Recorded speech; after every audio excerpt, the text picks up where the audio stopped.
Hello, it is February 3rd, 2015, and this is my first official video that I am making, and I am making it for my friends and family. This is probably going to be the longest update because I'm going to try to start you back from square one when all this happened and took place, just to kind of clarify and update people.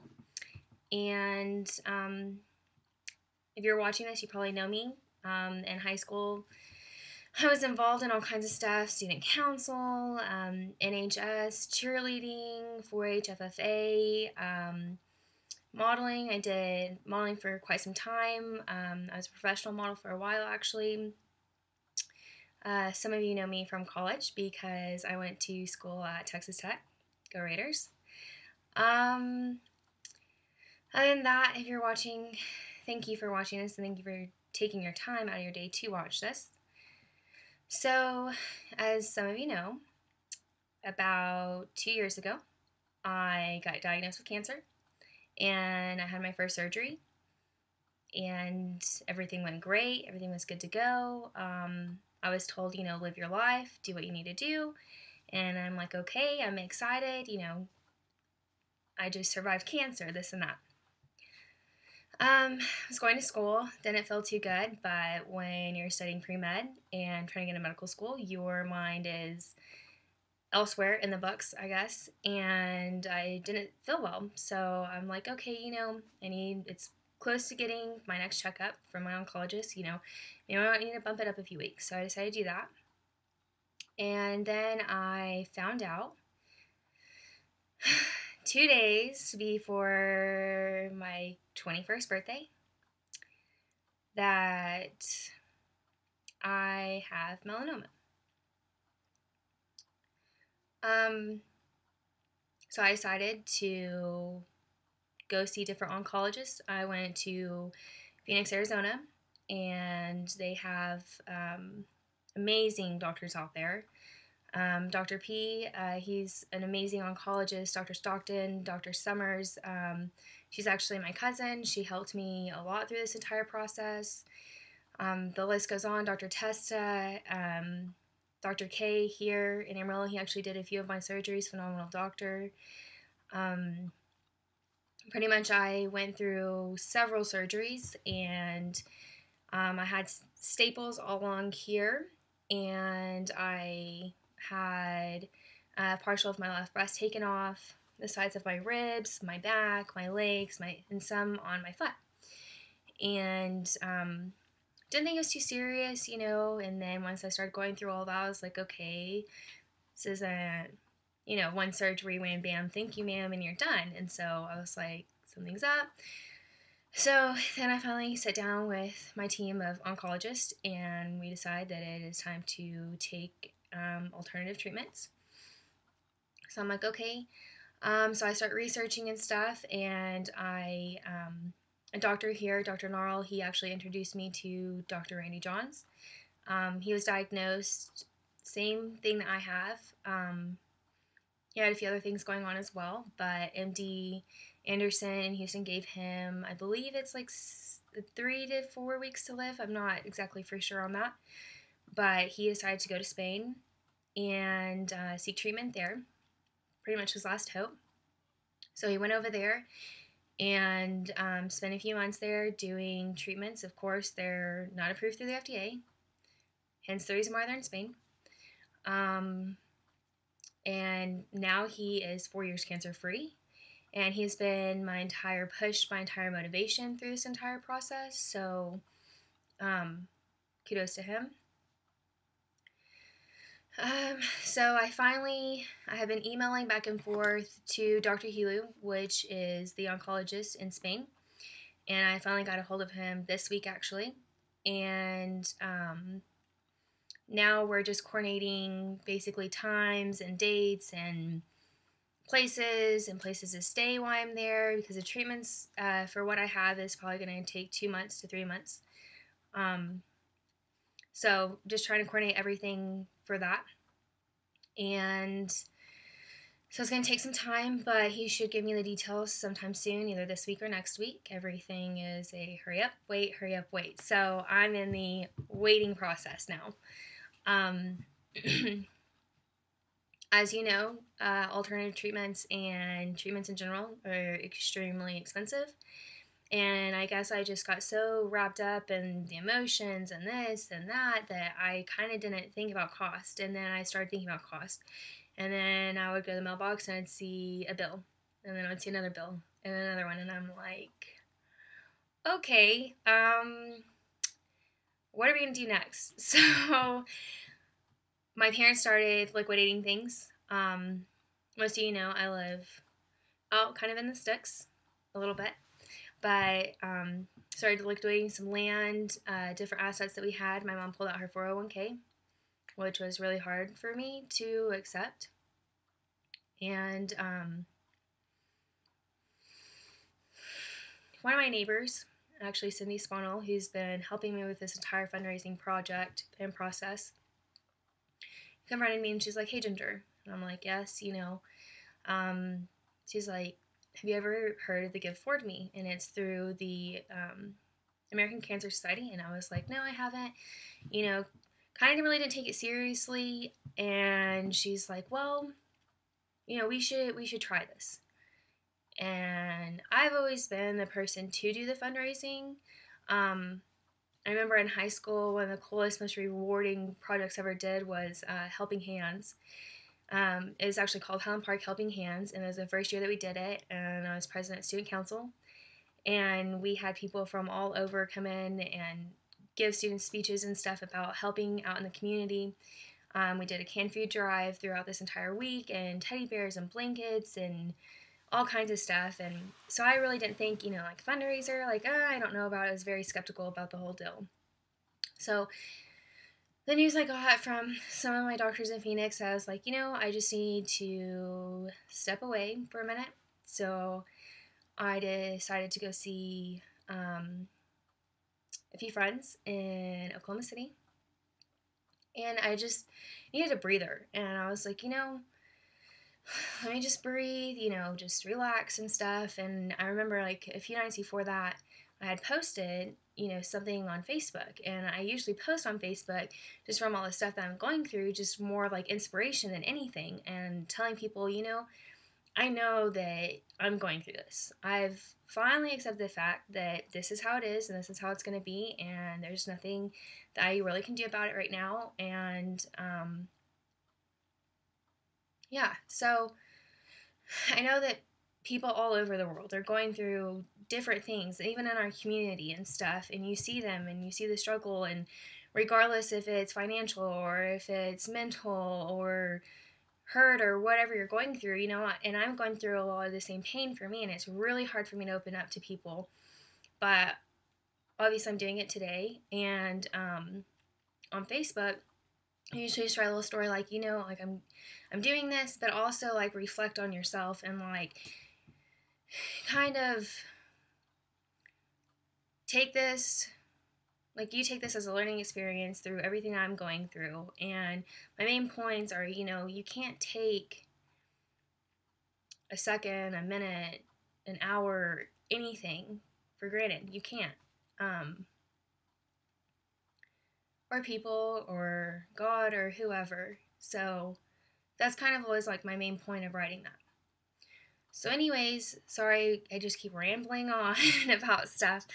But I got back from Oklahoma City, really didn't use my phone, just kind of peeked on a little bit of social media, but I was like, okay, like I just need just to breathe. Like so many prayers, so many thoughts, so many concerns, so many everything. I'm just overwhelmed and I'm like, wow, like all these people, you know, actually care about me and like are concerned and are worried, and it's crazy. And I'm like, okay.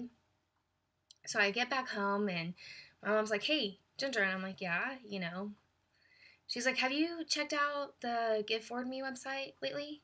And I'm like, "No, like, not really." You know, in my mind, I'm not trying to be negative or Debbie Downer. I'm like, "Oh, there's probably like a few $100 in there," you know?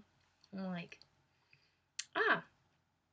So I get on there and I start scrolling and I'm like, like I don't even know what to say. And all of a sudden, like, everything, sorry, I just got logged out. Everything just kind of hit me, and it made me realize, wow, like, how many people are praying and how many people are, sending me just cards and gifts and money, and I'm overwhelmed, and I just didn't know for the longest time, like, how to um, say thank you, or how to go about all of this. But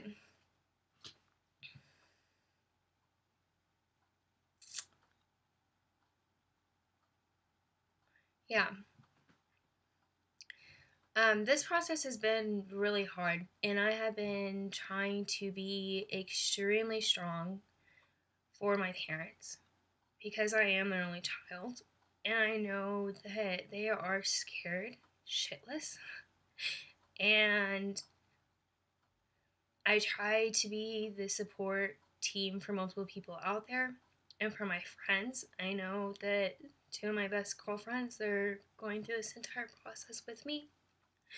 And they're scared and they don't know what to do. And I see that pain that people have, and that's not what I'm wanting to do or anything. It's, I want to be an inspiration to people and saying, like, love your friends, love your family, all that time and effort and everything. Like, just, like, be happy with life. Um, there's times that I would get down and I'd feel sorry for myself, and I would lay in bed all day and I would just be like, oh, I'm miserable, I'm this, I'm that. And then it's just like you get snapped back into reality so fast. And I think when reality hit me was when I was in Phoenix and I was sitting there for my oncologist appointment, and you guys all kind of like get together, and all the patients in the facility and stuff, and you start talking, and there's a little boy, and he was there, and he was going to die. And my mom's crying, and you don't even know what to say or what to do.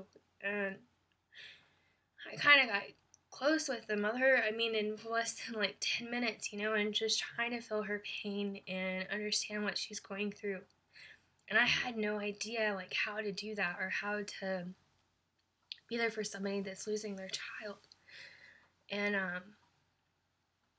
you look around and you see moms and you see dads and you see grandparents and you see brothers and you see sisters that are going through this.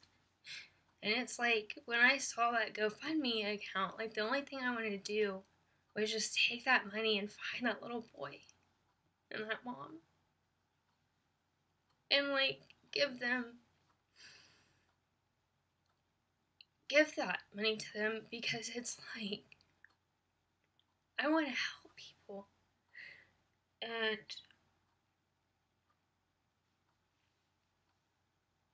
when I saw that Give Forward Me account, I was just blown away, because I've never had to ask for help like this. And, like, all of your thoughts and your donations and your time and your efforts and your prayers amazing. And I have people praying for me all over the world, and I'm so lucky to be blessed with all the people that have been around me and are there for me. And it's just really, it's been a life-changing experience. And you hear so much bad that's on media, and so many things are going wrong in this world and stuff, and then to look down and you see, like, somebody cares, or somebody knows where you're coming from, or somebody's been affected, or somebody's mom died, or somebody's, something, they've been affected the same way, and it just gives you a peace of mind that people do know and people do still care, and they will always care. And I just want you to know that I am so grateful, so, so, so grateful for your donations, and it's like a huge burden from my family off their backs. It's a huge burden off of mine because dealing with financial stuff, you don't know how long you're gonna live, you don't know what costs are gonna be like for the rest of your medical bills, you don't know any of that information. And it just helped me relieve so much stress from me and my parents. And now it's like I'm gonna have this opportunity to go to Spain now, and I would have probably never had that opportunity without like all your contributions and stuff, and just the prayers in general. Like, it's incredible. Like, so many people are out there and they're praying for me each and every day, and it's just like I just need that. I need you guys to continue that for me and for other patients and surgeons and oncologists and stuff, and all the people that have called me and said, hey, how are you, and stuff. You don't understand like how much I appreciate that, and it just helps me to keep fighting and reminds me that I am going to get through this, and that there is light at the tunnel, and that no matter how bad the statistics are, or no matter how sick you are, that like you have to have your faith, and you have to have God and your friends and your family around you to support you, and you can get through anything.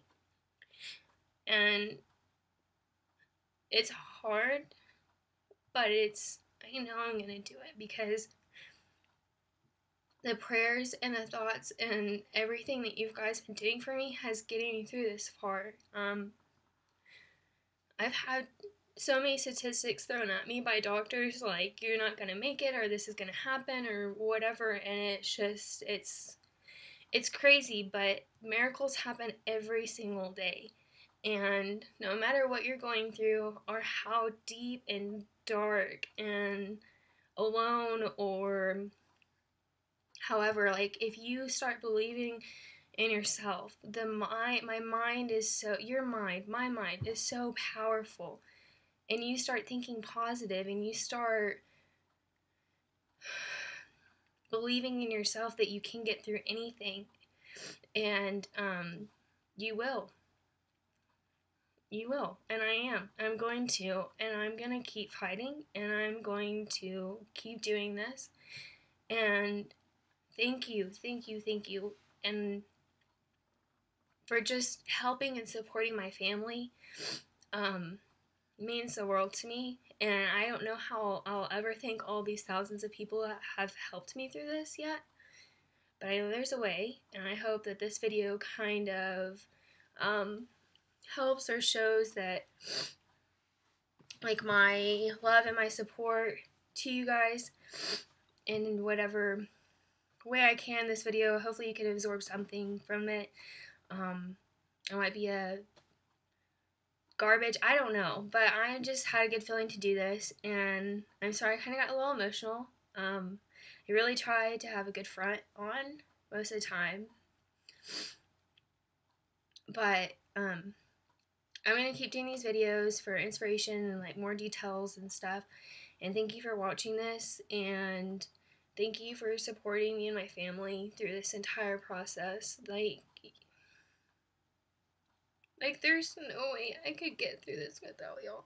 Like,